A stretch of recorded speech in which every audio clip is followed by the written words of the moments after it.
Assalamualaikum warahmatullahi wabarakatuh. Saya Hafiz dari SD Negeri 47 Kota Jambi akan mengenalkan rumah baca kita, salah satu komunitas yang setiap minggunya aktif dalam membaca nyaring dan lain-lain.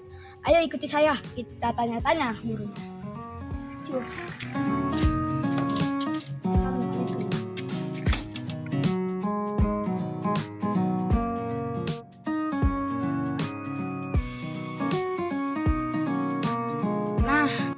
Sekarang kita akan perkenalkan guru rumah bacanya. Yang pertama, Mas Ita atau panggilan akrabnya Kak Ita.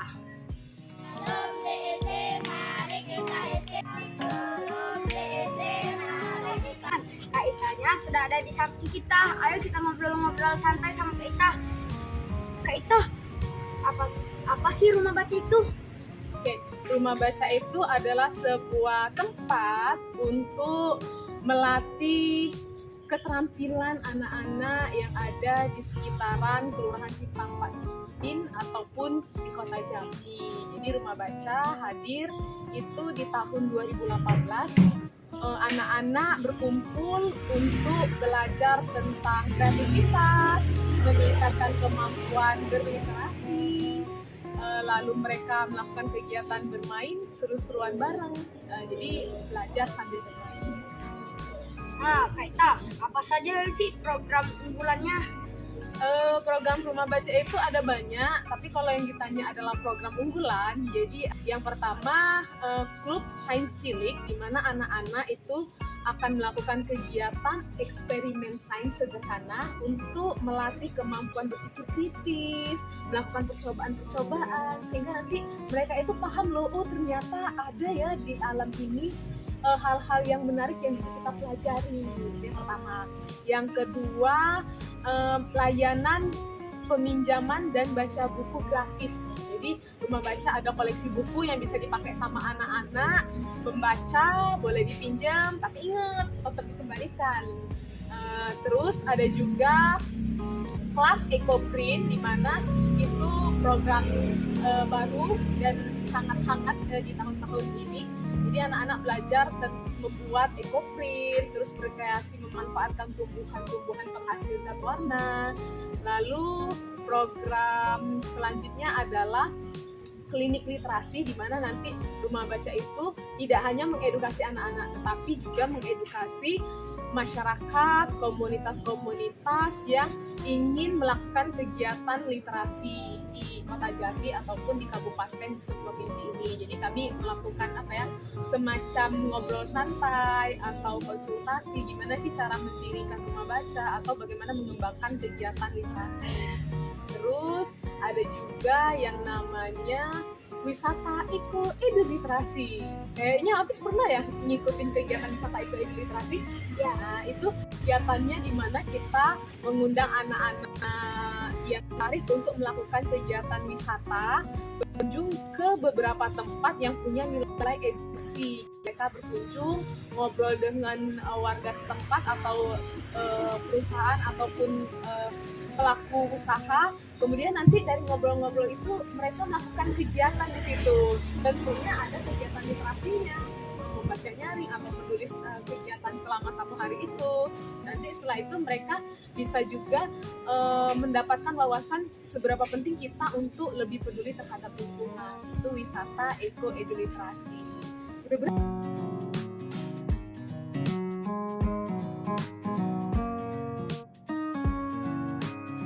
Setiap hari apa saja rumah baca itu? Nah, kalau rumah baca kita itu aktifnya di hari Minggu rutinitasnya. Karena kalau di hari-hari sekolah biasanya kan orang pada sibuk dengan aktivitas sekolah, aktivitas pekerjaan. Jadi kami memanfaatkan waktu akhir pekan untuk berkegiatan literasi. Hari Minggu di pukul jam 9 sampai jam 1 anak-anak kumpul melakukan aktivitas di rumah baca, bermain, belajar, bereksperimen, kemudian juga ada kegiatan literasinya menulis. Nanti setelah itu baru mereka bisa pulang ke rumahnya masing-masing. Kepanjangan rumah baca kita itu apa? Iya ya, udah ngobrol sama dari tadi kita, tapi pandai tahu baca kita itu adalah singkatan dari kata kaki tangan kita. Jadi Fis, kalau seandainya kita tuh punya buku ya, buku itu kan benda mati. Kalau ini sebenarnya saya pinjam, ini bukunya benda mati. Buku ini adalah sumber pengetahuan. Dia akan bermanfaat ketika ada individu yang membuka pakai tangan lembaran-lembaran pengetahuan itu, dibaca dan dipahami dengan otak. Lalu tangan itu sudah punya kemampuan untuk memahami, dia memanfaatkan buku yang dipegang, yang dibacanya itu untuk bisa disebarkan pengetahuannya kepada orang lain yang membutuhkan.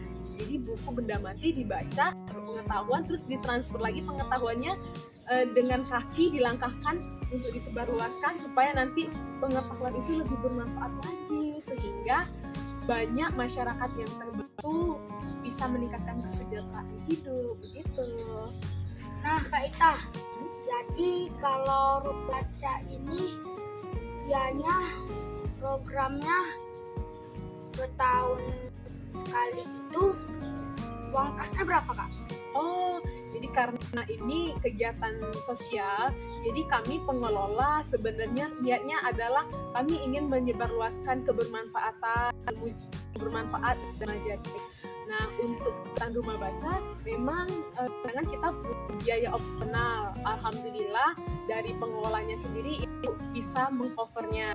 Namun untuk beberapa kegiatan yang membutuhkan biaya lebih besar, itu biasanya anak-anak akan swadaya. Jadi misalnya untuk eksperimen kita butuh beberapa bahan atau alat, boleh mereka iuran atau membawa peralatan yang ada di rumah. Jadi harapannya kegiatan rumah baca ini memang minim biaya, memanfaatkan barang-barang bekas atau apa yang ada potensi di lingkungan, sehingga nanti walaupun dananya minim, kita tuh masih tetap bisa berkegiatan, seperti itu.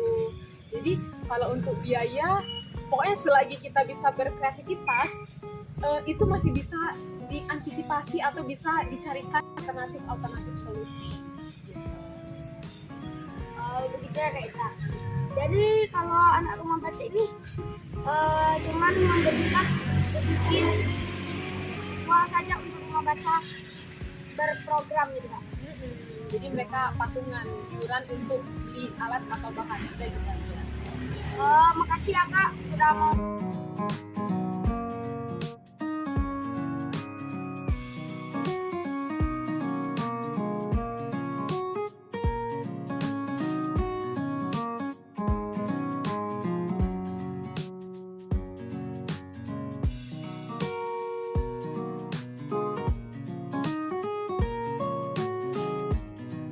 Kunjungan kita, rumah baca Kak kita bisa melihat keseruan anak-anak bermain literasi. Wassalamualaikum warahmatullahi wabarakatuh. Salam literasi.